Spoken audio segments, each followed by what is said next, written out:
Here. Okay, so yeah, we'll be talking today about Plato's Apology. Hopefully you've had a chance to at least begin the dialogue, something like a dialogue. There's mostly monologue in it. So the Apology, we should begin probably with just a note about the title. If you didn't have a chance to get into it, then you may not know. But Socrates is not apologizing in the sense that you might think he's issuing an apology for doing wrong. He is defending himself in court. So remember from the Euthyphro, Socrates meets Euthyphro at King Archon's court, and we learn there that he's been indicted by Miletus for impiety. We also saw that the impiety charge was related to a charge of corrupting the youth, and those charges would be related. So what the apology is it's Socrates' defense against the charges against him. It's going to turn out that there are two sets of accusations, two sets of accusers even, and we'll get to that in a moment. So just initial setting issues to deal with. This dialogue takes place entirely in the courtroom and begins with Socrates defending himself and continues throughout to be defensive of himself. And you could break down his defense into, I think, several different stages, which we'll do in the course of this video lecture. So there's Socrates, and he's gonna initially say that the people who came before him in his trial, they spoke very well. They were orators in a certain respect, and he claims that he's not an orator, someone who's known for giving public speeches. Though he does perhaps consider himself an orator when it comes to speaking the truth, those who came before him, he would claim, are really good at speaking rhetorically and very nicely, but they struggle with truth. So in the very beginning of the Apology, there's Socrates setting the stage for there being a couple of different kinds of orators. There's the orators who speak very well, who embellish their language nicely and all the rest. And then there's orators who are really good at speaking the truth, and they may not sound as nice as those who can embellish language nicely. And Socrates puts himself firmly in the camp of those who speak plainly, but speak truthfully. So he's 70 years old in the dialogue, so it's at the end of his life, and it's his first time ever being in court, having to speak in this kind of way. And he claims that he's really used to just talking to people ordinarily in the city. He was a true urbanite, and he would speak to people, as he notes very early on in the Apology, at the bankers' tables. That's what he's used to. And so he's used to maybe informal conversations with people. You get a sense of the informality of his conversation, or the nature of his conversation by or through the Euthyphro and his informal discussion with Euthyphro on the issue of piety. Okay, so if you have your copy that I sent out, a PDF of the Apology handy, please get it out. That way we can look at some passages together. And so I'm going to begin on page 23, look at a passage. I'll go ahead and read it. So I've just kind of set the stage, the setting issues. And now we're getting into the accusations against him that he would need to defend himself against in his trial. So the context tells us that there are those who came before him and laid out the case against him, the prosecution basically, okay? And the lead prosecutor was Miletus, as advertised in the Euthyphro. We learn that later as well in the Apology. So he says on page 23, this is the first full paragraph at 18a and b. He says, "It is right for me, gentlemen, to defend myself first against the first lying accusations made against me and my first accusers, and then against the later accusations and the later accusers." So we have early accusers and accusations, then we have later accusers and accusations. "There have been many who have accused me to you for many years now." So Socrates, in some sense, has been on the hot seat for a while in his life. So again, "There have been many who have accused me to you for many years now." Socrates has a bad rap, "and none of their accusations are true. These I fear much more than I fear Anytus and his friends, though they too are formidable."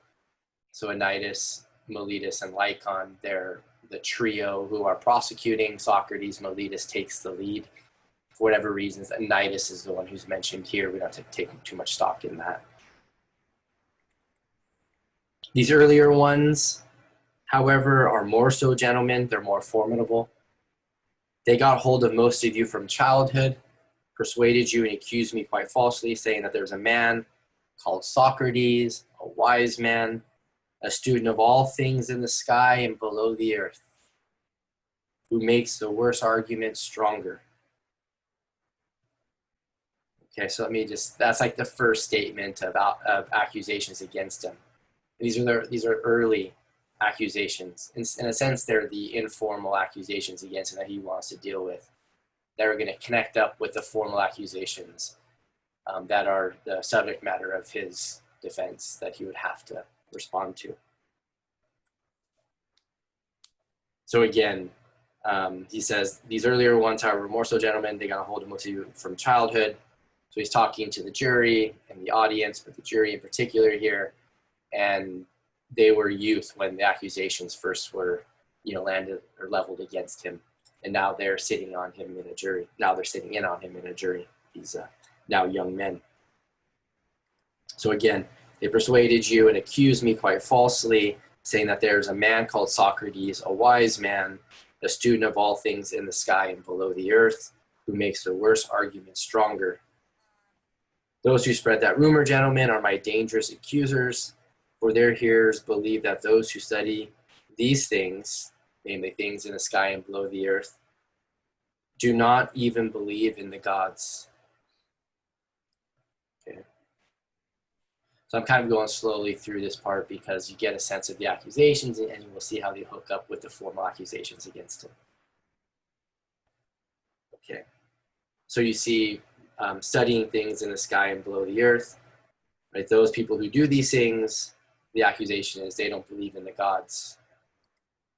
Okay. And of course, the Athenian gods would be the relevant gods here, the gods that are believed in Athenian theology. "Moreover, these accusers are numerous and have been at it a long time. And also they spoke to you at an age when you would most readily believe them, some of you being children and adolescents. And they won their case by default as there was no defense." So children are impressionable, and they're going to believe what their elders, their parents, etc. tell them. So these accusations are formidable because they're long-standing, and what Socrates seems to be saying here is the children have been brainwashed to believe them for a long time. Okay.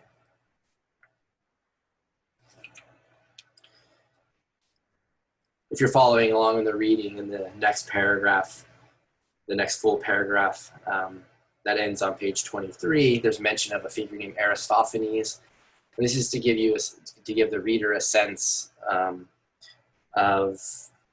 the way in which the accusations were pervasive in the Athenian society. There was a figure named Aristophanes who wrote plays, and Aristophanes wrote a play called The Clouds, and it disparages Socrates, even in his own lifetime. And these plays were written and then enacted. So there would be events where the clouds would be shown. It would be play acted. So Socrates has been dealing with these kinds of accusations against him for a while.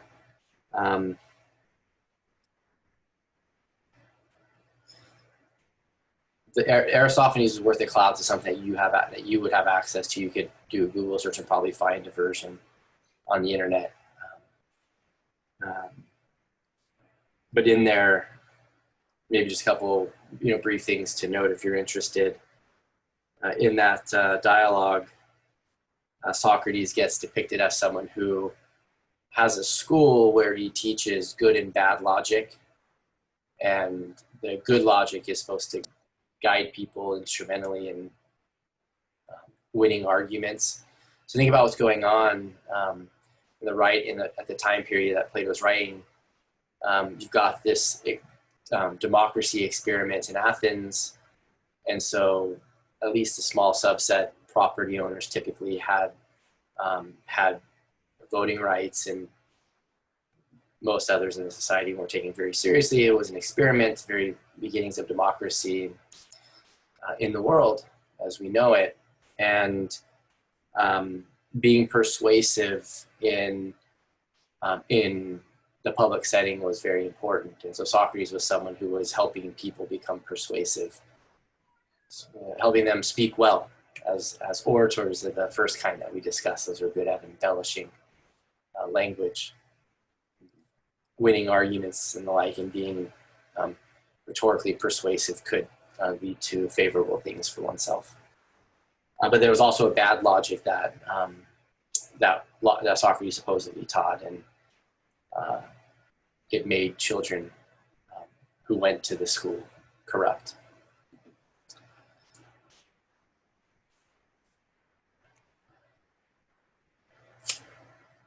Okay, so that's just a little bit about the Aristophanes reference on page 23.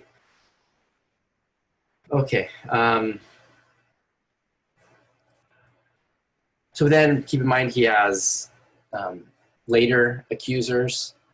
The later accusers are going to be the Miletus, Lycon, and the Nidus, the big three, with Miletus being the main one. And they're the ones who present the formal charges, and we know what the formal charges are. That they will come out, but we got a glimpse of them from the Euthyphro, impiety, and corrupting the youth. And they'll be given a more clear presentation in a moment. So now on page 24, at 19b, Socrates says, or 19a, let's start there. Very well then, men of Athens, I must surely defend myself and attempt to uproot from your minds in so short a time the slander that has resided there for so long. I wish this may happen, if it is in any way better for you and me, that my defense be successful. But I think this is very difficult, and I'm fully aware of how difficult it is. Even so, let the matter proceed as the God may wish, but I must obey the law and make my defense. So Socrates, according to Athenian law, has the right and even the obligation to get up and defend himself against the formal charges against him. He was afforded that. Get some people in here. Continuing the next full paragraph, again on page 24 is the 19b. Let's take the case from its beginning. Things will start moving faster. I just want to get some of these crucial points out from early on in the text that really set the stage nicely for the rest of what's going to happen.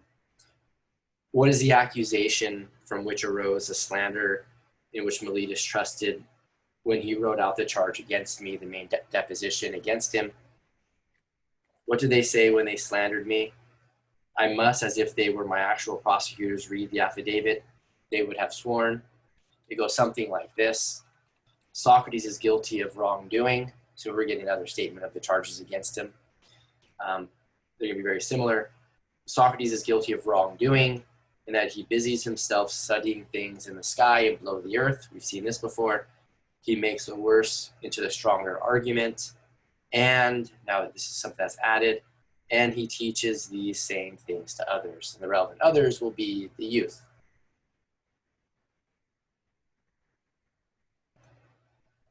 Okay, so Socrates is guilty of wrongdoing, that he busies himself studying things in the sky and below the earth. So we can tease out three different informal accusations here, can't we? Socrates studies things in the sky and below the earth.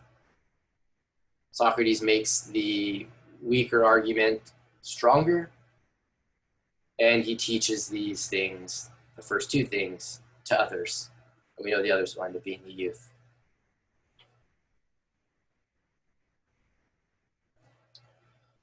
Okay. Socrates, is there a question? No.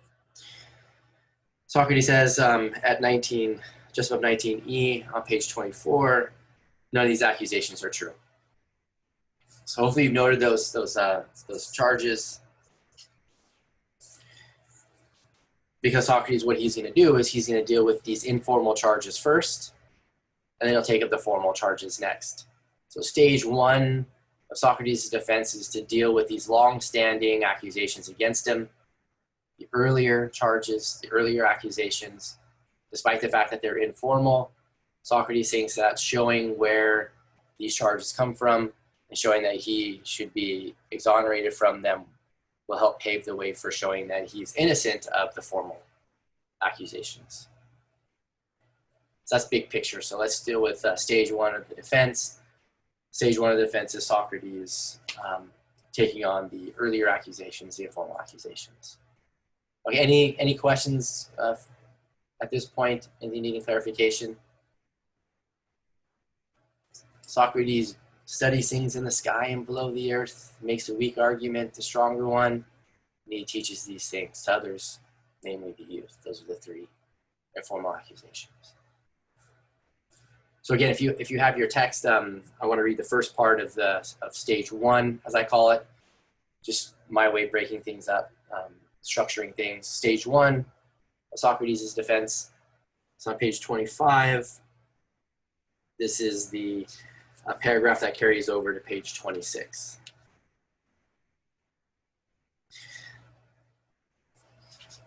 Okay, so Socrates says this. One of you might perhaps interrupt me and say, but Socrates, what is your occupation? So what did you do in your life? What was your kind of work you did? From where have these slanders come?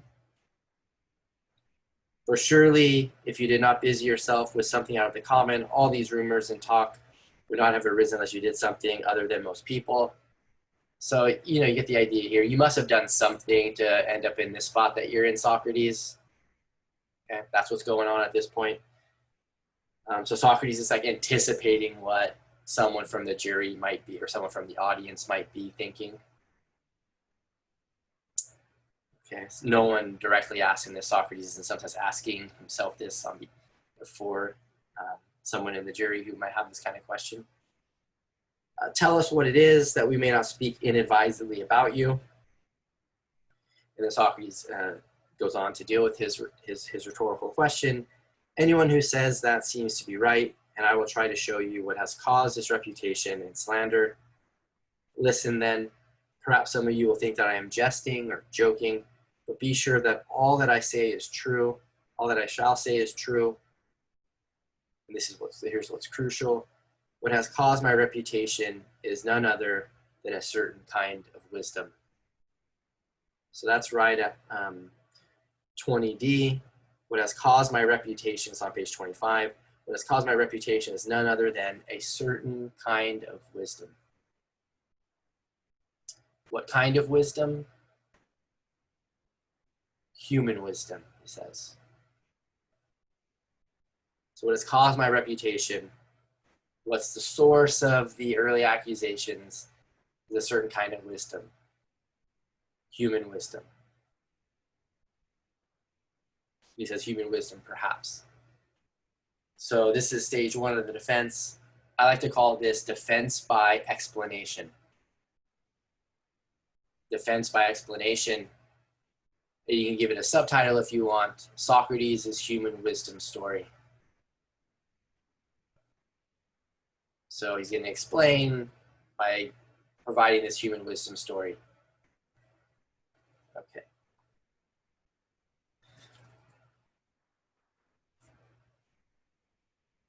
So he continues, still on page 25. picking up where I left off. It may be that I really possess this, while some, those whom I mentioned just now, are wise with a wisdom more than human, thus I cannot explain it. For I certainly do not possess it, and whoever says I do is lying and speaks to slander me. Anyone who says I have this kind of wisdom, they're wrong. Do not create a disturbance, gentlemen, even if you think I am boasting, for the story I shall tell does not originate with me, but I will refer you to a trustworthy source. I shall call upon the God at Delphi as witness to the existence and nature of my wisdom, if it be such. So he doesn't have a kind of wisdom that goes beyond human wisdom, but there's going to be a kind of wisdom that he does have. It's not something that he himself declared. It was declared by the god at Delphi, or Delphi sometimes it's called. So the god at Delphi is this figure that has some kind of connection with the gods, or just is Apollo. Typically that's who this god is associated with. And it's this figure who kind of lives out, removed from society, but is believed to have connections, divine connections. And so what ends up happening is Socrates, he's gained this kind of reputation for being wise, as he even noted in his accusations against him. So there's a friend named Chaerephon, who he references at the bottom of page 25, who goes to the oracle and asks the oracle if there's any wiser than Socrates. Is any wiser than Socrates? And the oracle says, no, there's none wiser than Socrates. So at the very least, Socrates is tied for the wisest, yeah? So there's reason to think that Chaerephon went to the oracle and asked a very straightforward yes-no type question, because it would cost a lot of money if you want to sit down with the oracle. So the oracle was like an actual being. Whether or not the oracle had divine powers, the Athenians believed, is obviously questionable, at least from our vantage point. But this is a person that has authority in Athenian society, and a couple different ways that the Athenians could interact with the oracle. Again, simple yes-no question, costs you very little. You ask your question, and then the oracle would throw some colored rock at you, and that lets you know your answer was yes or no, based on certain customs. And then you'd have to give a great deal if you wanted to sit with the oracle and have a conversation. Military generals may have wanted to have done that, to try to figure out what to do next in their military plotting and the like. So Chaerephon goes to the oracle, any wiser than Socrates? The answer is no. Chaerephon brings this information back to Socrates. So keep in mind, this is still the human wisdom story. Socrates is just telling it. And Chaerephon comes back and tells Socrates and others, guess what? The oracle claims that there's none wiser than you. And Socrates is surprised because he doesn't think that he has much wisdom at all, if any. Okay. The wisdom he has certainly wouldn't be the robust philosophical wisdom. At least on his view, he doesn't. Okay? So he thinks that there must be some meaning behind what the oracle claims. The oracle claims that there's none wiser than he is. So he sets out to figure out what the oracle means. He sets out for an interpretation. Okay, so he wants to try to interpret what the oracle means. So he doesn't want to challenge the oracle and say the oracle is saying something false, because that would be impious, that would be heretical. But he doesn't want to interpret. And so he thinks that by going out and trying to interpret what the oracle means, he'll arrive at a reasonable conclusion, a reasonable interpretation, and understand what is meant. So when he first finds out, he goes to politicians, because it seems like politicians would be wiser than he is. So then he thinks, if I go to like the politicians and they're wiser than I am, then I'll be able to interpret the oracle as meaning something different from the literal claim that there's none wiser than Socrates. So the oracle will have to mean something different, because I could point to the politicians and say they're literally wiser than I am. Okay, so he goes to the politicians, but he finds that the politicians don't have the relevant kind of wisdom. I think that the kind of wisdom here that that's supposed to be at play is a kind of philosophical wisdom, and maybe wisdom into the nature of things, the kinds of things that Socrates was seeking insight into with his discussions with Euthyphro.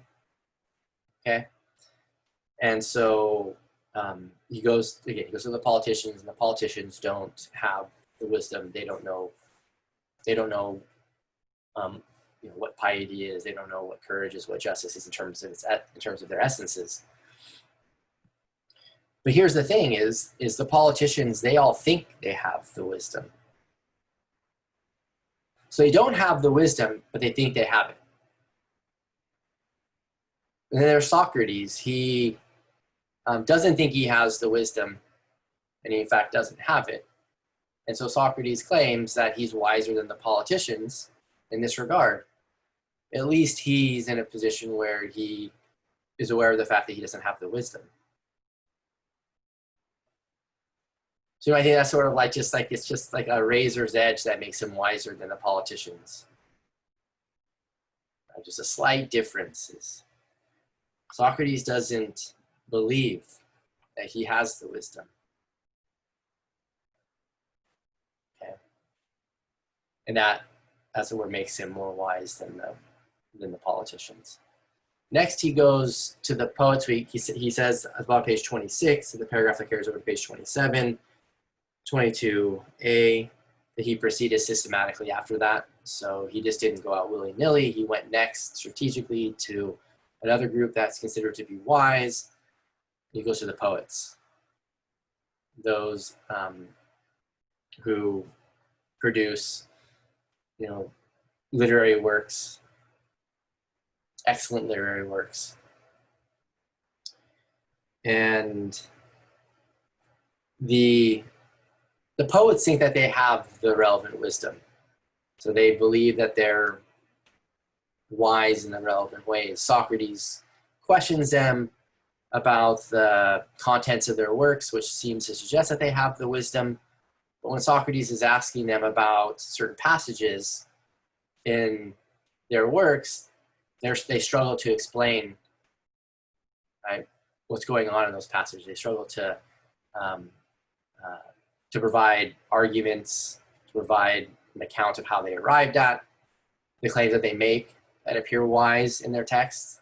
In fact, he says that, Socrates says that those who were passing by and listening to these informal conversations with the poets would analyze the passages better than the poets themselves.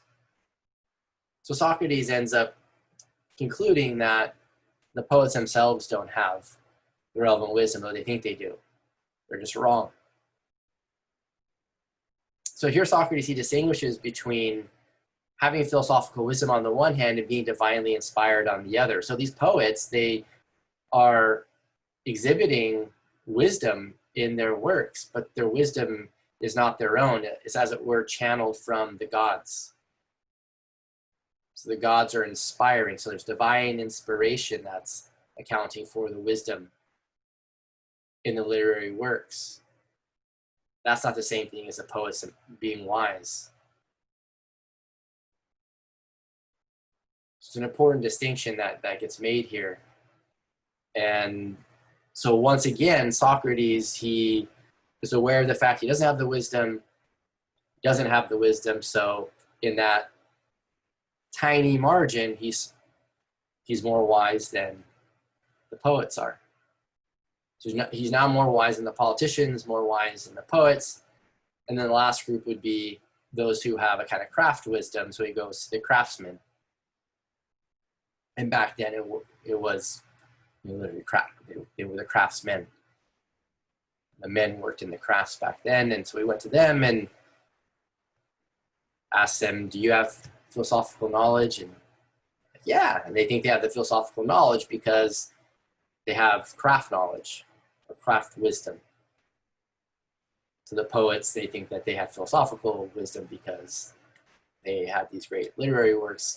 craftsmen craftsmen think they have philosophical wisdom because they have craft wisdom. They know how to make things. Okay. But Socrates questions them. It's the same result. So they think they know, they really don't. Socrates, he doesn't think he knows, and he doesn't. So in that tiny margin, Socrates bests the craftsman with respect to wisdom.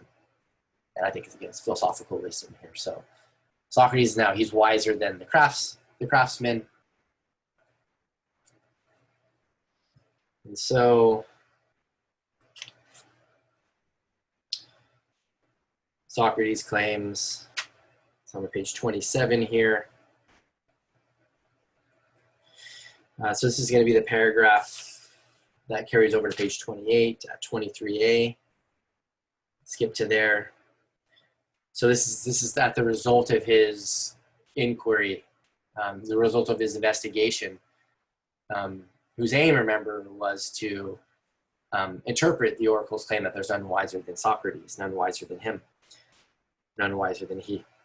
So he writes, or Plato writes, this is Socrates speaking, as a result of this investigation, men of Athens, I acquired much unpopularity of a kind that's hard to deal with, as a heavy burden. As you can imagine, you go around and tell people they don't have the wisdom that they have, they think they have, excuse me, you're probably going to get some enemies, especially among the powerful. If you're doing this with the politicians, people of influence in Athenian society. Many slanders came from these people, and a reputation for wisdom. For in each case, the bystanders thought that I myself possessed the wisdom that I proved that my interlocutor did not have. Interlocutor is a term that just means conversation partner. Interlocutor. What is probable, gentlemen, is that in fact the god is wise, and that his oracular response meant that human wisdom is worth little or nothing, and that when he says this man Socrates, he is using my name as an example, as if he had said, this man among you, mortals as wise as who, like Socrates, understands that his wisdom is worthless. Okay, so those who recognize that they don't have philosophical wisdom, or the kind of wisdom had only by the gods, they are among the wisest. That's the interpretation that Socrates arrives at the end of his investigation. So he's not trying to disprove the oracle, as some may think. He's trying to interpret the oracle, and even though it looks like he's trying to disprove, what he's trying to show is that the oracle didn't literally mean that Socrates is like the wisest with this, significant kind of celebratory wisdom. In fact, it's pretty useless to have. It's you're just aware of the fact that you don't have the relevant wisdom, and that's enough to put you in the group of humans who are among the wisest. So it ends up being kind of a humble conclusion, right? Chaerephon and his friends are excited for Socrates, none wiser than he. But by the time you get to the end, Socrates humbly is just like, I'm just one numbered among those who is aware that I lack wisdom.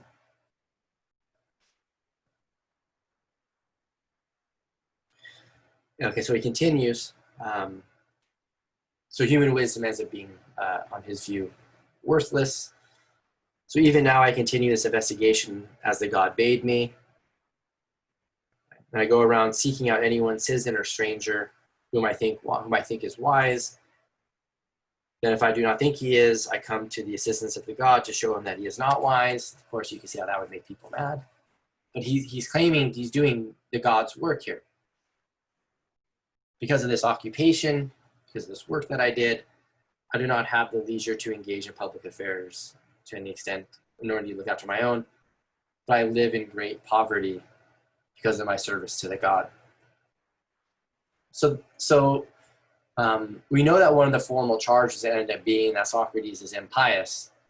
We even saw that his one of the informal accusations led to the accusation of atheism, right? Remember on page 23, When he first lays out the charges, he says, those who spread that rumor, the rumor that he studies things in the sky and below the earth, are my dangerous accusers. He says, for their hearers believe that those who study these things do not even believe in the gods. But here he's saying, God is telling me to live this certain life, to live the life that I've lived, and I'm impoverished because of it. Almost in something, it's human nature to seek to benefit yourself and not live in an impoverished way. So it's kind of like indirect evidence that that he is trying to live a pious life, okay, according to what the God is telling him to do. So we're just about there. We're just about there at the definition by explanation.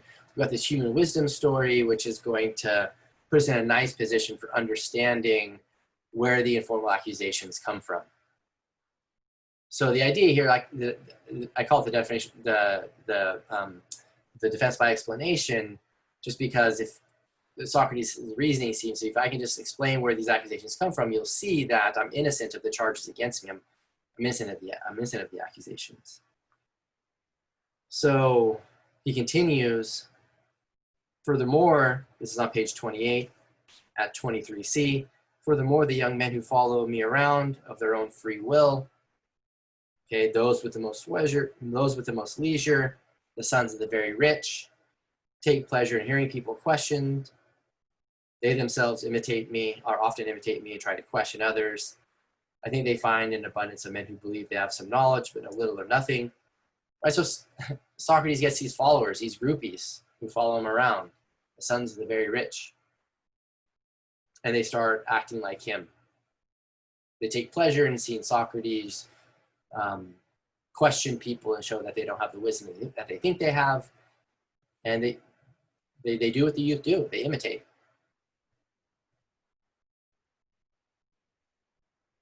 The result, continuing, is that those whom they question are angry, not with themselves, but with me. So that those whom they question are angry, not with themselves, but with me. So they're not going to be mad at the youth. They're going to be mad at the source of what's causing what's going on with the youth. Socrates, the one that they're following around and imitating. They say, quote, that man Socrates is a pestilential fellow. He's a pest who corrupts the young. If one asks them what he does, one asks them what Socrates does, and what Socrates teaches to corrupt them, they are silent, as they do not know. But so as not to appear at a loss, they mention those accusations that are available against all philosophers. There's a crucial point here. Okay, they mention those accusations that are available against all philosophers. They don't know what Socrates is doing to their youth. They're at a loss as to what to say, but so as not to seem at a loss, they just offer these default accusations against philosophers. So again, but so as not to appear at a loss, they mention those accusations that are available against all philosophers about things in the sky and below the earth, about not believing in the gods and making the worse the stronger argument. They would not want to tell the truth, I'm sure. Okay, et cetera, et cetera, et cetera. Okay, so now let's take a step back here and let's look at these charges again now that we've seen them several times. So these default accusations, the first one is studying things in the sky and below the earth. Well, there's a kind of thinker I taught you guys about already that is being alluded to here. I taught you guys about, remember those naturalist thinkers who the pre-Socratic thinkers who were responding to the Homeric Hesiotic tradition, remember? The supernaturalist thinkers. So Socrates is being accused of being a naturalist,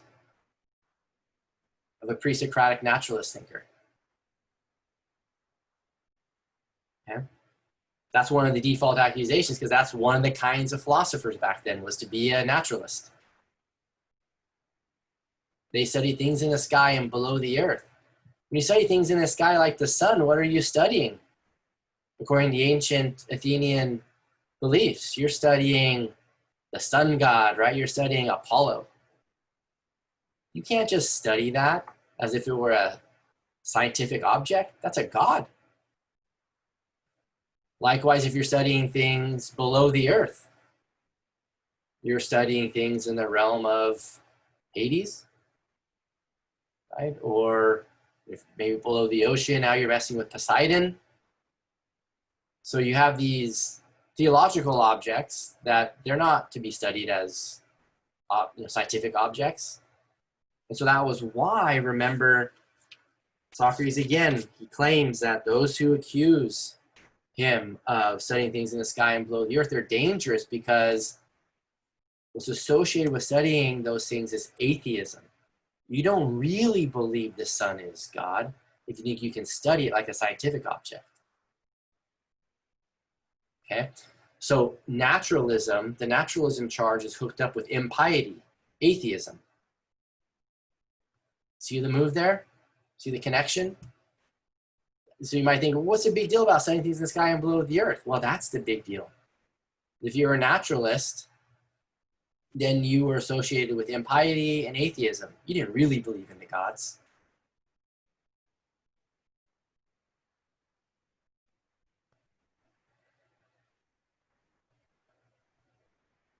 Okay, so that's a dangerous charge here. The next one, Socrates makes the weaker argument the stronger one. So there were a group of thinkers I haven't taught you about yet that were mentioned earlier in the text that I glossed over, that were important back in Socrates' day in ancient Athens. They were the educators. They were supposedly in charge of higher education. Typically, the people who they dealt with were the children of the wealthy or the wealthy themselves. Okay? People who could pay to get certain kinds of knowledge. They were called sophists, S-O-P-H-I-S-T, sophists. They get referenced earlier on page 24. He mentions a couple, Gorgias and Prodicus and Hippias.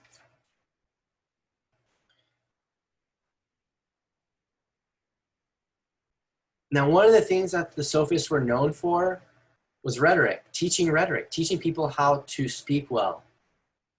And what they were known for was helping people turn weak arguments into stronger ones for the sake of political persuasion. So with the rise of democracy, there became a rise in the demand for being persuasive in the public arena.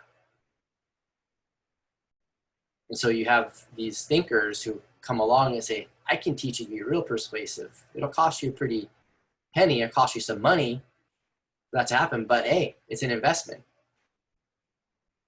And so the sophists were looked at in a very precarious way. They weren't readily liked in ancient Athenian society. And they traveled from society to society wherever they could make coin. And so they were not trustworthy as a result. Aristophanes, remember that work, The Cloud, that I mentioned that Aristophanes wrote? He actually depicts Socrates as someone who charges a lot of money for this bad logic. So he gets associated with being a sophist in Aristophanes' The Clouds. So that's a second informal charge. There's nothing illegal about being a sophist, but they were just looked at negatively. So Socrates is being lumped in. They were a kind of quote unquote philosopher. So the kind of philosophers back then, naturalists, what we call the pre-Socratics nowadays, and the sophist thinkers. Again, in the last bit, remember, Socrates teaches what he does to others, including the youth, particularly youth. And So he's teaching them basically impious things, and that's going to corrupt them.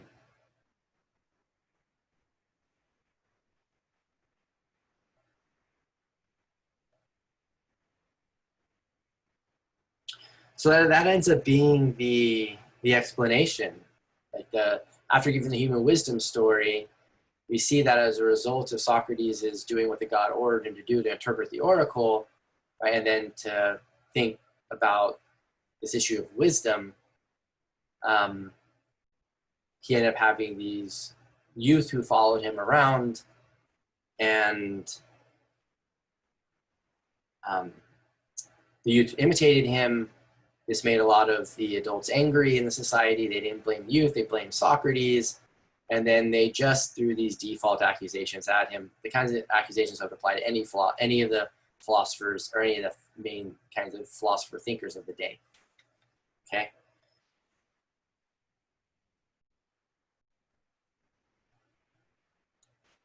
Okay.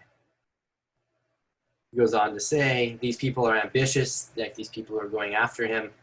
They're violent and numerous. They're continually and convincingly talking about me. Socrates sounds really paranoid here.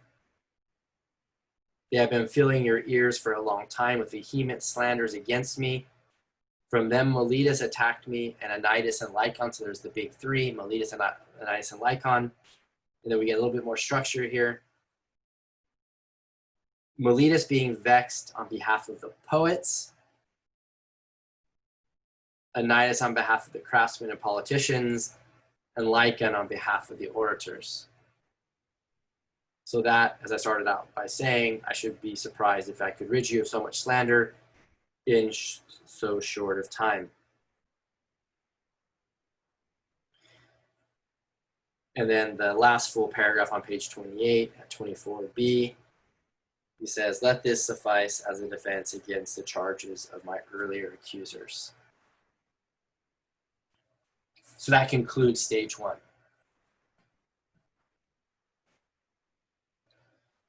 Okay, let me see if I can do something here.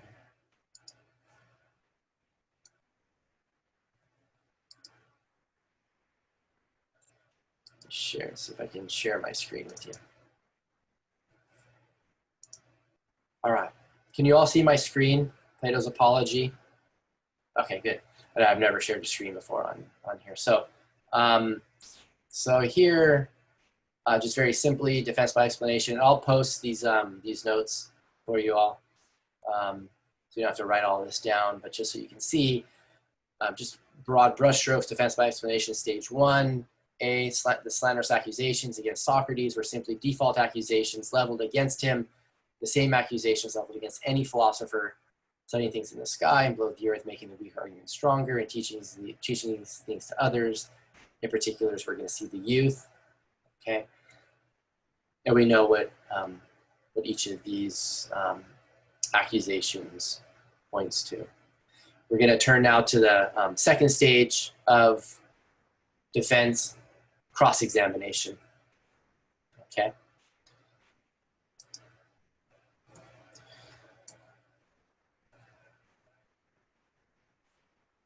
So then Socrates, he says, this is at 24b, still in that same paragraph that we were in before. After this, I shall try to defend myself against Meletus, the lead prosecutor against him, that good and patriotic man, a little bit of snideness there, as he says he is, and my later accusers, as there are a different lot of accusers. They're the later accusers, not the earlier accusers. Let us again take up their sworn deposition. So now we're on to the formal charges. We move beyond the informal ones. It goes something like this. Socrates is guilty of corrupting the youth or the young, and of not believing in the gods in whom the city believes, but in other new spiritual things. Such is their charge. Let's examine it point by point. Okay. So you see how these formal charges are related to the earlier charges. The informal charge of of making the weaker argument stronger is dropped, because that's not really a formal charge against him. There's no crime against being a sophist. Okay.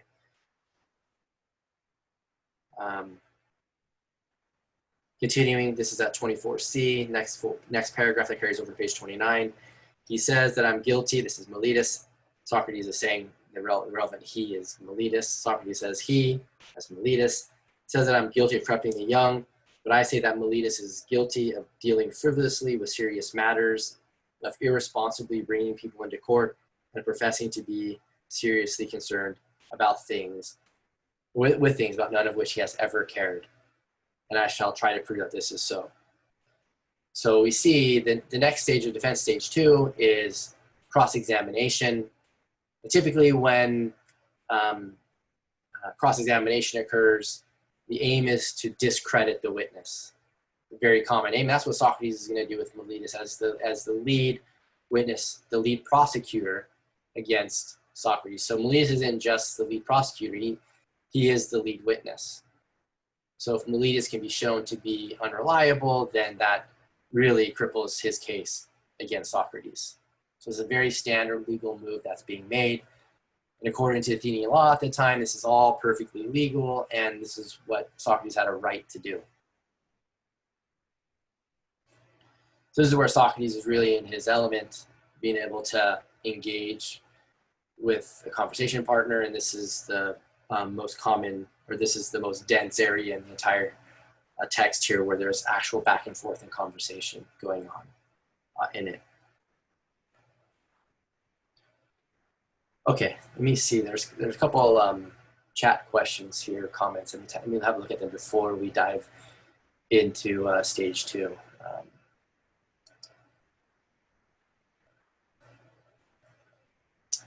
Yeah, so Gregory, your first question, is Socrates, is he detaching himself from the people who imitate him? Yeah, he is, in a sense. And he's connected to them, but I think the assumption here is that Socrates is skilled at what he's doing. The youth, they're not. And when they imitate him, they imitate him perfectly, and they're just going to make people mad. Of course, Socrates himself made people mad, so I guess being skilled, right, isn't enough to ward off people getting upset at you for questioning them. Okay. Yeah, there is a kind of detachment there.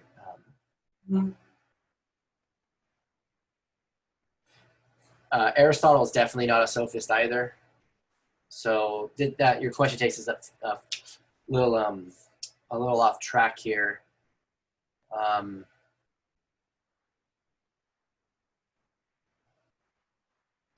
Yeah, so Aristotle wasn't doing what the sophists are known for doing. That's getting money and being kind of sneaky in their efforts to help people with using language for persuasive purposes. By actually invoking formal rules, there's a kind of accountability there that wouldn't be there in the case of what the sophists were doing. Okay. Anybody else have any clarificatory questions or comments?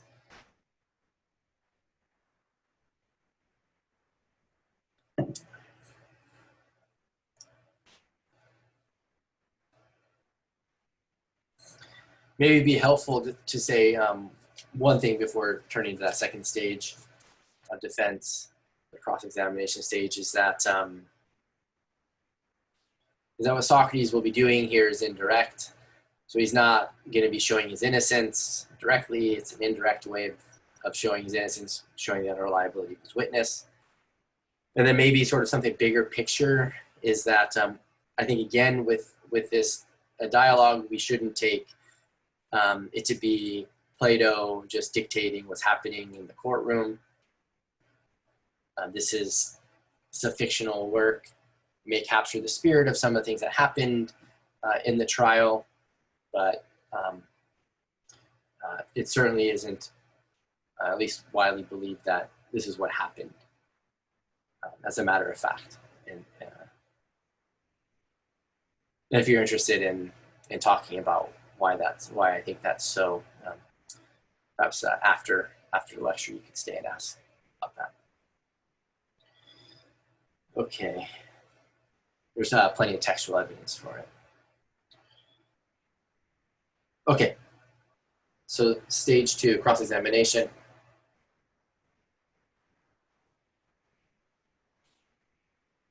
So in the cross-examination, Socrates says he's going to prove 3 things. And I think it's important to note them again. He says, I'll show that Meletus is guilty of dealing frivolously with serious matters, of irresponsibly bringing people into court, and of professing to be seriously concerned with things about none of which he has ever cared. And he's going to try to show those 3 things are true. By showing those are true, Meletus's reliability is questioned. So that's the order of presentation there. It turns out that they're reversed in the text.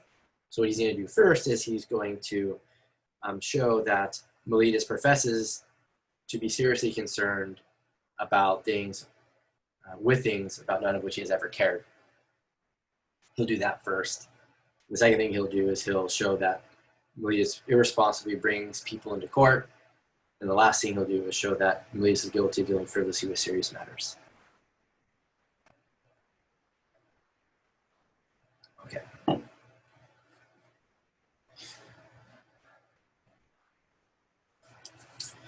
Okay, I won't read that lengthy passage there. I'll read the first question that's asked, though, as the cross-examination begins. So this is on top of page 29, 24d. Socrates says to Meletus, "Come here and tell me, surely you consider it of the greatest importance that our young men be as good as possible." And Meletus agrees. And then the next query is, in the next paragraph, still 24d, "Come then, tell these people here who are listening, the jury members, who improves them." So we're dealing with formal charges. Okay, Socrates corrupts the youth. Okay, and he's impious, or he doesn't believe in the Athenian gods, but believes in new spiritual things according to the charges they were laid out on the bottom of page 28. Now this may not be totally clear at this point, but he's going to deal with the corruption charge first. And then after dealing with the corruption charge, he'll segue to the impiety charge. The charge that he doesn't believe in the Athenian gods, but new spiritual things. And the reason why it may not have been clear that he's beginning with the corruption charge first is because his first question, second question here is to Meletus in his cross-examination is, who improves the youth? Who improves the young in Athens? Okay, which is the opposite of corrupting them.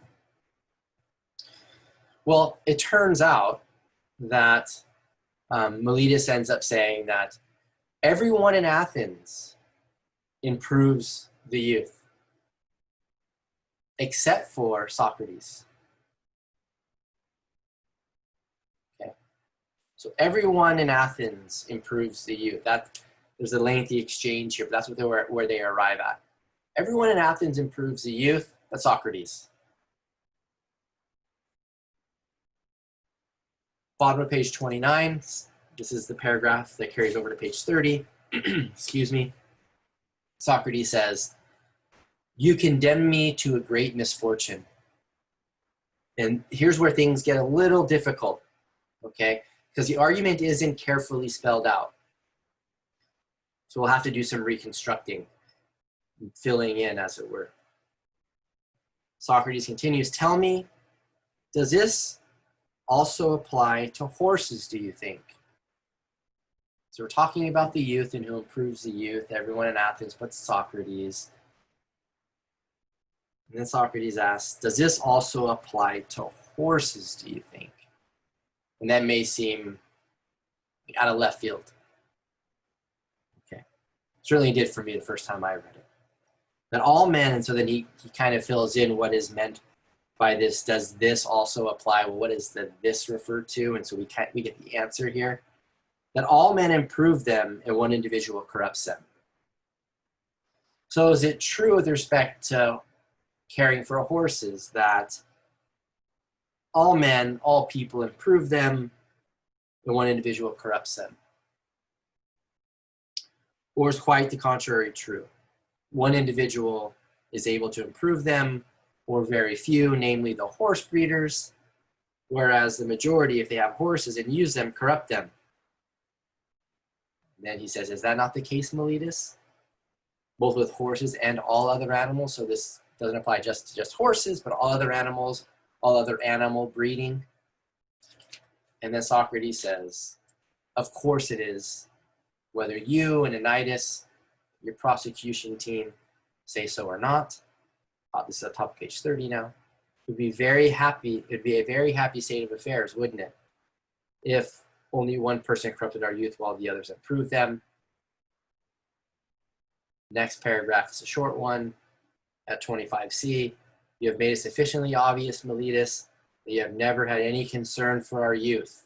So remember, that's what one of the things he said he was going to try to prove, to discredit Meletus and Meletus' testimony against him. So that's the conclusion of the first stage of cross-examination, or the first part of the second stage of defense, more accurately, of Carthage. Okay, so let me see here, see if we can understand what's going on. So that argument isn't the clearest. Let me share my screen with you again here. So, so we've already covered 2A. So 2B is Meletus doesn't care about the education of the youth and their well-being as he claims to. This is seen by the fact that Meletus' claim that everyone but Socrates contributes to the excellence of the Athenian youth conflicts with the clear truth that very few people contribute to the excellence of the youth, as seen in the analogous case of horse breeding. So that's just to capture the apparent line of reasoning there. We can actually go deeper.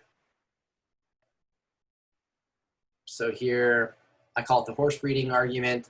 Formal charge 1, corrupting the youth. First argument in response to the charge is what I call the horse breeding argument. We call it the animal breeding argument. That's just a tag. I go into a bit more detail in this intuitive presentation of the argument that Socrates provides here. So in the argument, there seem to be some what we call suppressed premises. So you kind of have to tease out some of the premises. And then I think this intuitive presentation captures what's going on here. I provide a reconstructed argument in step-by-step form if the intuitive presentation isn't clear enough here. So let me just see if I can read here. If the charge here is that Socrates is the only Athenian person that corrupts the youth, and Meletus contradicts the general idea he tacitly accepts. I say tacitly accepts because he never responds to Socrates when Socrates asks him questions in his cross-examination here. So either he tacitly accepts or he just doesn't care, and both are bad results, right? Both would discredit Meletus. Namely, that the few improve while the many corrupt. So you can think about that's just a very general principle. The few improve and the many corrupt. And so Meletus tacitly accepts that the few improve when it comes to horse breeding and animal breeding, and the many would corrupt them. I mean, that you might be able to keep like an animal alive, but that's different from raising an animal to be excellent in terms of the kind of animal that it is. So Meletus accepts this general idea as it pertains to horse breeding and animal breeding generally. Again, it's a tacit acceptance of suggesting, again, or that he just doesn't care. This conflicts with Meletus' charge against Socrates because according to it, the few corrupt and the many improve, in this case, the youth. Of course, this is only a problem if raising horses and other animals is relevantly like raising the youth. Okay, Meletus doesn't dispute this, so we can assume at the very least he doesn't care about what Socrates says, or again, that he tacitly accepts the claim. Okay, so there's this implicit assumption, isn't there, that raising horses, raising animals is relevantly like raising the youth. Now, they can be different in all kinds of ways. They have to be just relevant in, are sufficiently similar in the relevant kinds of ways. Okay, and intuitively you might think that they're close connections insofar as both animals and the youth could be made worse, right, or better depending on who's raising them. Yeah, that seems to be true in both cases. So here's like a step-by-step form reconstruction of the argument here in case the YouTube presentation isn't clear enough for you. So we suppose that Socrates is the only Athenian to corrupt the youth, right? Because all other Athenians improve the youth. Socrates is the only one who doesn't. Two by one, the few, Socrates corrupt the youth, and the many Athenians improve them. That's just going to follow from one, isn't it? And then in parentheses here, or brackets here, what about the related activity of horse breeding? So I'm trying to follow also the structure of the text. Well, with respect to horse breeding, the few improve the animals and many corrupt them. The horse breeders are going to improve them. Everyone else would, in some sense, corrupt them. Even if they keep them alive, they're going to prevent them from flourishing, becoming excellent as horses or other animals. 4, but if the few improve the horses and many corrupt them, then likewise, if you improve the youth and the many corrupt them. The implicit assumption in 4 is that raising the youth is similar enough to horse breeding. Again, there could be all kinds of differences in the raising of youth compared to raising horses or other animals. They just have to be relevantly alike, or sufficiently relevantly alike, if I can put it that way. Okay. 5, so the few improve the youth and the many corrupt them. All right. But then now we have a contradiction between 2 and 5. So we have a similar argument by contradiction, as Gregory called it last time, or reductio ad absurdum, as I called it last week, argument style. So something's got to give here. Upshot, Socrates never drives home that his supposition is false here. He moves on to the next argument, and then says, it's clear then Meletus doesn't care about the excellence of the youth, as he claims to. Okay, of course, a whole lot's going to really depend on this, isn't it? This implicit assumption in the argument. Okay.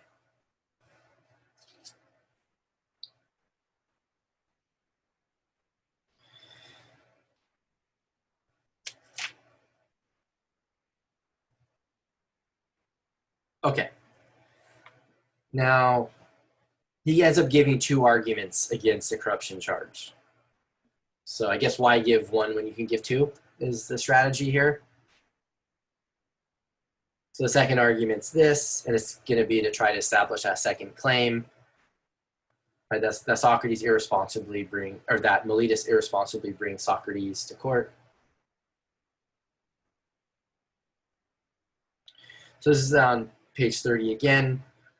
The second full paragraph, again, another short one.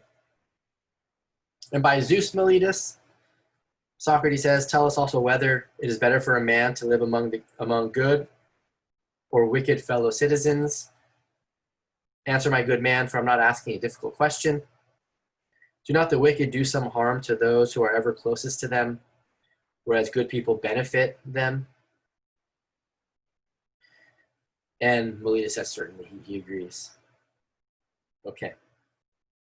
So, so the first question is it's better for, isn't it better for people to live among good people than corrupt people, wicked or corrupt people? But then the question turns into, do not the wicked do some harm to those who are ever closest to them, whereas good people benefit them? So the wicked or the corrupt, they harm those they are near. Meletus agrees with that. And those who are good, they benefit those who they are near. Those to whom they are near. Does that make sense? So Meletus agrees with both of those. So we're getting some like foundational assumptions, and then we're going to see things fall apart on the basis of these assumptions. Fall apart for Meletus and his credibility. Okay, so next paragraph. This is at 25D. And does the person exist who would rather be harmed than benefited by his associates? Answer, my good sir, for the law orders you to answer. Is there a man who wants to be harmed?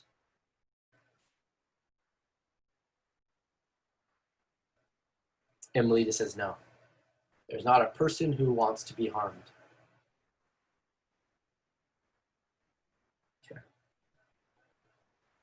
Sometimes that gets interpreted. Some people think that what's meant here is nobody intentionally wills to be harmed. Okay. So those are two foundational assumptions now. And for our purposes, we'll let the first one be the first half. There are two parts of it. We'll keep the first half. The corrupt harm those they are near, or the wicked harm those they are near, and then nobody wills to be harmed. Nobody intentionally wills to be harmed or desires to be harmed. Socrates continues, "Come now, do you accuse me here of corrupting the young and making them worse deliberately or unwillingly, or willingly or unwillingly?" So the charge that I corrupt the youth, Miletus, are you saying that I corrupt the youth willingly or unwillingly? And the answer is willingly, deliberately. Okay. Deliberately. So it's one of the crucial things that that you get to do in cross-examination in the Athenian society is you have the right to have the charges against you properly interpreted. Okay. So we saw that happen in the first argument, didn't we? Okay. You claim that I corrupt the youth. Spell that out. When you spell it out fully, Socrates is the only one to corrupt the youth in Athens. Socrates corrupts the youth, and he intentionally or willingly does so. What follows, Miletus? Socrates continues, next full paragraph. So we're at 25e. "Are you so much wiser at your age than I am at mine that you understand that wicked people always do some harm to their closest neighbors, their closest associates, while good people do them good? But I have reached such a pitch of ignorance that I do not realize this, namely that if I make one of my associates wicked, I run the risk of being harmed by him, so that I do such a great evil deliberately, as you say." Crickets. Miletus doesn't say anything in response here. Socrates continues, "I do not believe you, Miletus, and I do not think that anyone else will. Either I do not corrupt the young, or if I do, it is unwillingly, and you are lying in either case.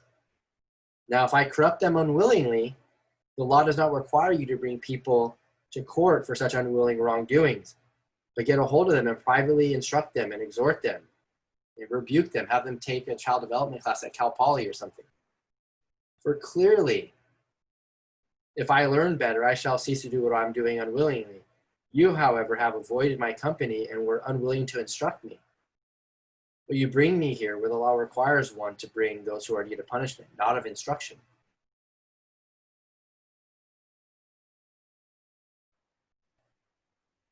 Okay. So y'all see what's happening here?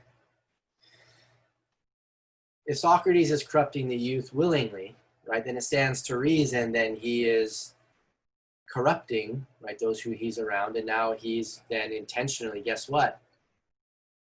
Willing to be harmed. But it was already agreed that nobody wills intentionally to be harmed. So Socrates, in intentionally corrupting the youth, is intentionally bringing harm upon himself, because by corrupting the youth, he's making the youth corrupt. He has to be near them to corrupt them, so they'll in turn harm him, excuse me. That's a problem, right? So come over here to moves, I think in C here.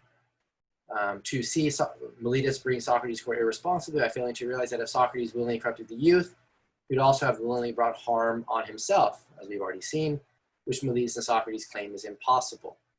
Moreover, Socrates doesn't belong in court if he corrupted the youth unwillingly, which is the only other option. So either he corrupted the youth willingly or unwillingly. If he corrupted them unwillingly, then he doesn't belong in court. He should be privately rebuked or taught, educated. We've got another step-by-step argument here with an intuitive formulation. I just call it the harm argument to give it a tag. If Socrates corrupts the youth, then either he does so willingly or unwillingly.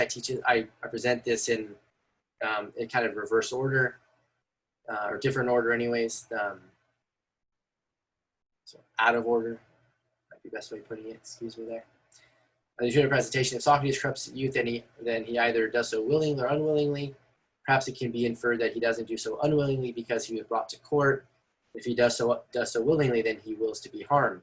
This is because those he corrupts will harm him in accordance with the principle that the corrupt harm those they are near. I left a couple words out there. In accordance with the principle that the corrupt harm those they are near, but nobody wills to be harmed, so Meletus brings Socrates to court irresponsibly. In the step-by-step form, 1, suppose Socrates corrupts youth willingly. We get that, remember, in the discussion. Okay, at 25D. 2, suppose nobody wills to be harmed. That's a premise that's accepted by both Socrates and Meletus. 3, by 1, Socrates willingly puts himself near those who are corrupt. He's the one who's corrupting them after all, so he puts himself near them to corrupt them. 4, but those who are corrupt harm those they are near. So by 3 and 4, Socrates wills to be harmed, but now 2 and 5 contradict. And Socrates claims that he's brought to court irresponsibly. Because if he brings them to court willingly, a contradiction emerges.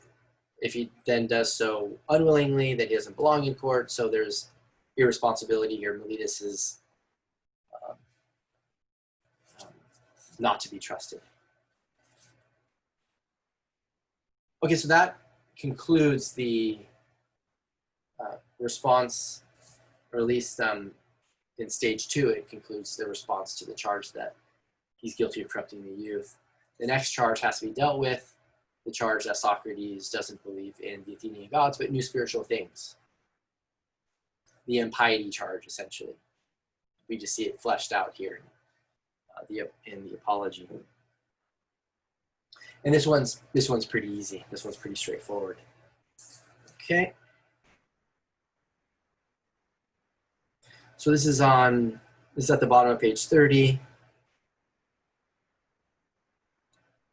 Socrates says at 26b, nonetheless tell us, Meletus, how you say that I corrupt the young, or is it obvious from your deposition?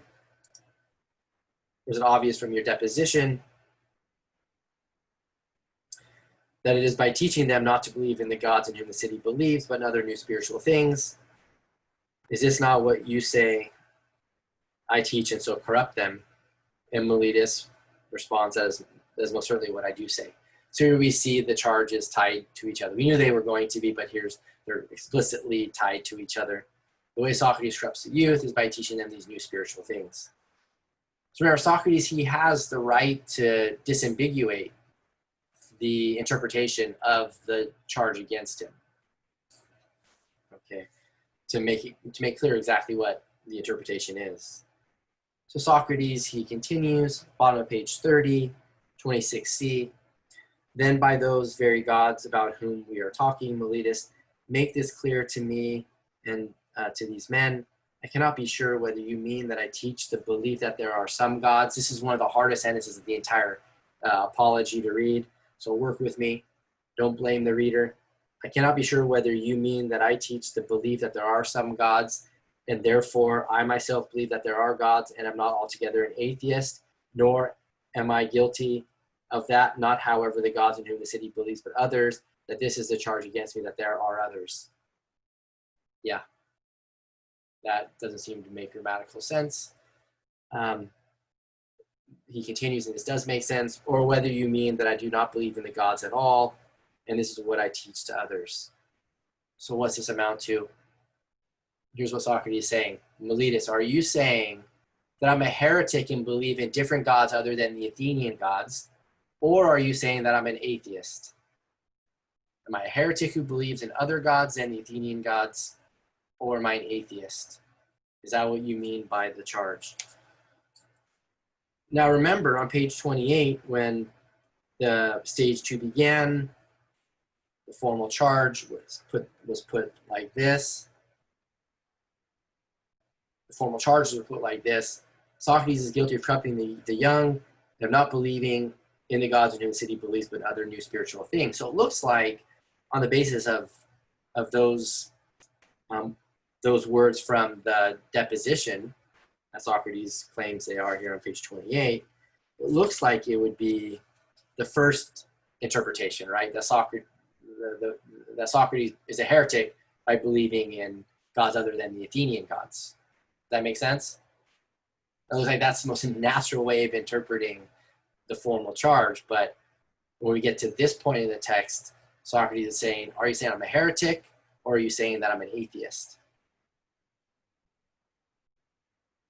Okay. There might be, literary reasons for why this happens. Maybe it's to, show Socrates dominate Meletus in conversation, to show that Meletus is to be entirely discredited because he doesn't really understand the nature of the charges that he has put forward against Socrates, right? So Meletus ends up saying that Socrates is an atheist. So it's not the heretic charge that prevails, it's the atheism charge that prevails, despite what was said in the sworn deposition by Meletus. So at this point, we're just like, if you're the reader, you're throwing your hands up there and kind of going, you seem to be totally right, uneducated about the sworn deposition against Socrates. Socrates responds here by saying, you are a strange fellow, Meletus. This is on page 31 at 26d. Again, you're a strange fellow, Meletus. Why do you say this? Do I not believe, as other men do, that the sun and moon are gods? So do I not believe, as other men do, that the sun and moon are gods? So things in the sky, don't I believe that these things in the sky are gods? Right? So I'm not a naturalist atheist, right? I believe that the sun and moon are gods. So there must be some kind of confusion here going on if you're going to accuse me of atheism, which you just did. And that's a formal charge against me. And Meletus responds by saying, no, by Zeus, gentlemen of the jury, for he says that the sun is stone and the moon is earth. Socrates continues next full paragraph, still on page 31, 26e. My dear Meletus, do you think you are prosecuting Anaxagoras? Anybody know who Anaxagoras is? He's a pre-Socratic. He's a naturalist. So what Socrates is showing here is that Meletus doesn't know very much about Socrates. He has him confused with Anaxagoras' views. Anaxagoras believed that the sun is stone and the moon is earth. Now, you could have been a naturalist back then. You may have been given a hard time here and there. Anaxagoras did end up facing some troubles, but you could have been a naturalist back then and been relieved of trouble. It was whether or not you also made scenes with your naturalism. And so Socrates, he's being accused of naturalism. He's caused a scene because he's influenced the youth and all the rest. But strictly speaking, there were technical legal problems you can get into for being an atheist back then, okay? Or being a naturalist who then had atheistic beliefs. But if you kept it kind of quiet and didn't cause any problems, you might be okay. Socrates, though, he was a more influential figure in the Athenian society, so they're coming after him. So again, Socrates claims, my dear Meletus, do you think you are prosecuting Anaxagoras? Are you so contemptuous of these men here in the jury, and think them so ignorant of letters as not to know the books of Anaxagoras are full of those theories involving, things in the sky being, like stones and earth. And further, that the young men learn from me what they can buy from time to time for a drachma at most in the bookshops, and ridicule Socrates if he pretends that these theories are his own, especially as they are so absurd. Is that by Zeus what you think of me, Meletus? That I don't even believe that there are any gods? And then Meletus digs in his heels and says, yep, you don't believe in the gods. You cannot be believed, Meletus, even I think by yourself. The man appears to me, men of Athens, highly insolent and uncontrolled. Still page 31, 27a now. He seems to have made this deposition out of insolence, violence, and youthful zeal. He is like one who's composed a riddle and is trying it out. Will the wise Socrates realize that I'm jesting and contradicting myself, or shall I deceive him and others? I think he contradicts himself in the affidavit, in the deposition, as if he had said, Socrates is guilty of not believing in the gods, but believing in the gods. And surely that is the part of a jester. So there's a straightforward contradiction here. Examine with me, gentlemen, how he appears to contradict himself. And you, Meletus, answer us. Remember, gentlemen, what I asked you when I began. Do not create a disturbance if I proceed in my usual manner, the questions and answer type manner, using the Socratic method. Does any man, Meletus, believe in human activities who does not believe in humans? Make him answer, and not again, and create a disturbance. Does any man who does not believe in horses believe in horsemen's activities, or in flute playing activities, but not in flute players? No, my good sir, no man could. If you're not willing to answer, I will tell you and these men. Answer the next question, however. Does any man believe in spiritual activities who does not believe in spirits or spiritual reality, spiritual things? No one, Meletus says. Okay then. Thank you for answering. If reluctantly, I'm on page 32 now. We're at 27C, close to D. Thank you for answering. If reluctantly, when these gentlemen made you. Now you say that I believe in spiritual things and teach about them. Remember in the sworn deposition, Meletus claims that Socrates teaches the youth new spiritual things. Okay? So you say I believe in spiritual things and teach about them, teach them to the youth, whether new or old. But at any rate, spiritual things according to what you say. And this is what you have sworn in your deposition. But if I believe in spiritual things, I must inevitably believe in spirits, spiritual realities. And spiritual realities are either the children of the gods or gods, but in either case you need gods, because you need gods for there to be children of the gods. So your very deposition contradicts the way you've interpreted the formal charge here against me. So this contradiction is easy to establish. Let's see, I'll share my screen with you again. So here we're at 2D. Meletus deals frivolously with serious matters by accusing Socrates of atheism, a very serious charge. Meletus' very sworn deposition implies Socrates believes in the gods, including the daemon he ridicules Socrates for believing in. So in the passages that continue, I won't read them.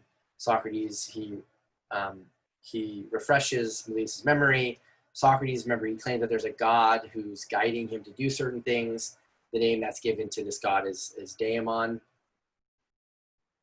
Okay. It looks like demon, but doesn't mean demon. It means God figure. So in Meletus' sworn deposition, he ridicules Socrates for claiming that there's a spiritual God that's guiding him, as it were. We'll talk more about what that looks like next time. So Meletus deals frivolously with serious matters by accusing Socrates of atheism, which is a very serious charge. Okay, but the very deposition against him, right, claimed that Socrates believed in spiritual things, so he has to believe in the gods. So we turn here to the third of the arguments, called the atheism argument. We're dealing with formal charge 2, not believing in the Athenian gods. Really straightforward. Socrates is accused of atheism, which implies that he doesn't believe in spiritual realities, but Meletus' own deposition against Socrates implies that Socrates believes in spiritual realities, the God, so he's not an atheist, and the charge against him is false. Right, so just like you have to believe in horses if you believe in horsemen's activities, or you have to believe in flute players if you believe in flute players' activities, you have to believe in spiritual realities if you think that there are spiritual activities. The step-by-step form of the argument. Again, this is a reconstruction. You don't find this in the text. It's just trying to make the argument explicit using, modern logic, which Socrates didn't have access to. Suppose Socrates is an atheist. We're supposing it for reductio or proof by contradiction. 2, by 1, Socrates does not believe in spiritual realities because atheists don't believe in spiritual realities. But by Meletus' very own deposition, Socrates teaches new spiritual things. By 3, then Socrates believes in spiritual realities. Spiritual realities are the gods, so there's a contradiction with 2 and 4. Meletus then deals with serious religious matters in a frivolous manner. And then Miletus's reliability as a witness, the lead witness against him, just now has fallen apart. And that concludes stage 2 of the defense.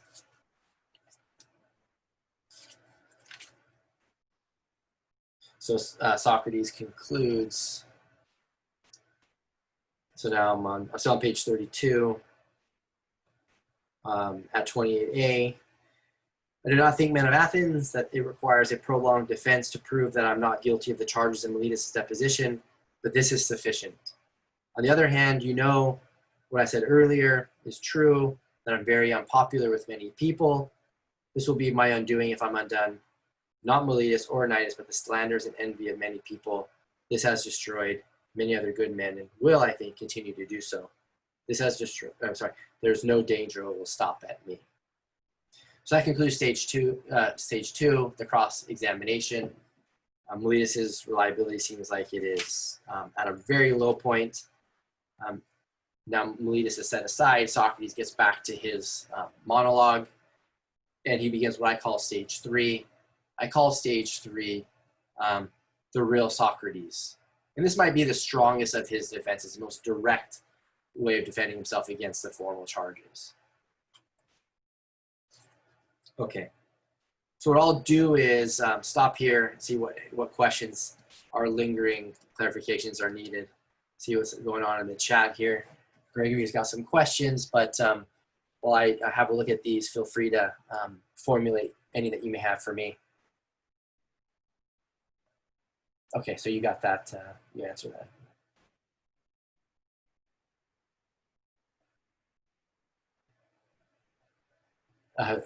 Can you say more about your second comment there, Gregory? Do you want to go into that? It's up to you.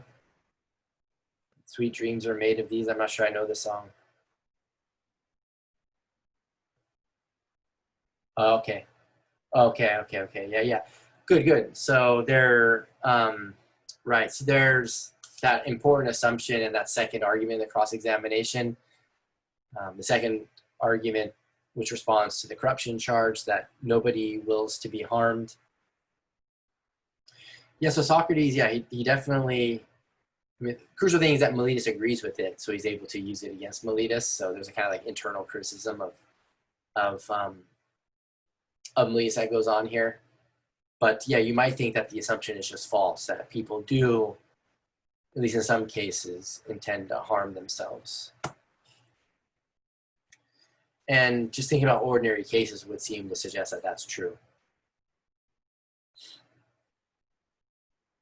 Or so you might think about people who intentionally, do things like smoke, cigarettes, and they, so at least some reason think that they're intentionally harming themselves. Maybe Socrates would say they don't intend to harm themselves in those cases. What they intend to do is enjoy the good things from smoking cigarettes, but they don't want the bad that comes from them.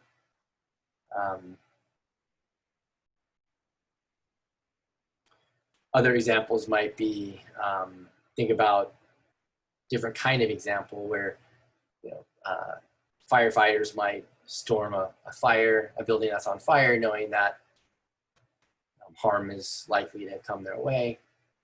They're willing to accept the harm. They may even want the harm for the sake of the greater good, saving people's lives and the like. So there do seem to be some at least natural counterexamples to the principle that nobody wants or wills to be harmed, for sure. I do think that there's a kind of assumption that's not made explicit in the Apology, but it's not made explicit because it was just so widely held in the ancient Athenian times, and it's just that human nature is dual in the sense that we have a body, but we also have a soul. So ancient Athenians widely believed that we had souls, and in fact that we were essentially that soul, and the soul could exist without the body, could be reincarnated. And so it might be that the relevant kind of harm that Socrates is interested in that second argument is soul harm. Nobody wants their souls to be harmed. even if there are counterexamples that involve people wanting their bodies to be harmed, but there might be obvious counterexamples to that.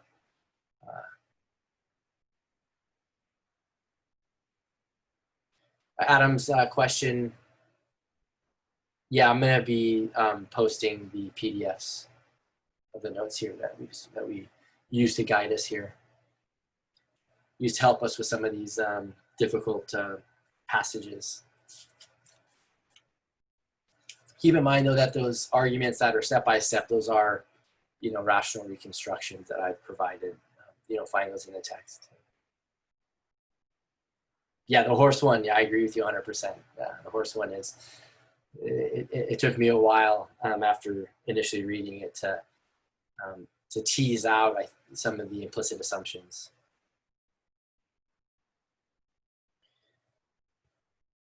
So we call arguments sometimes presented with suppressed premises. We call those enthymematic arguments. Does anybody else have any clarificatory question or questions?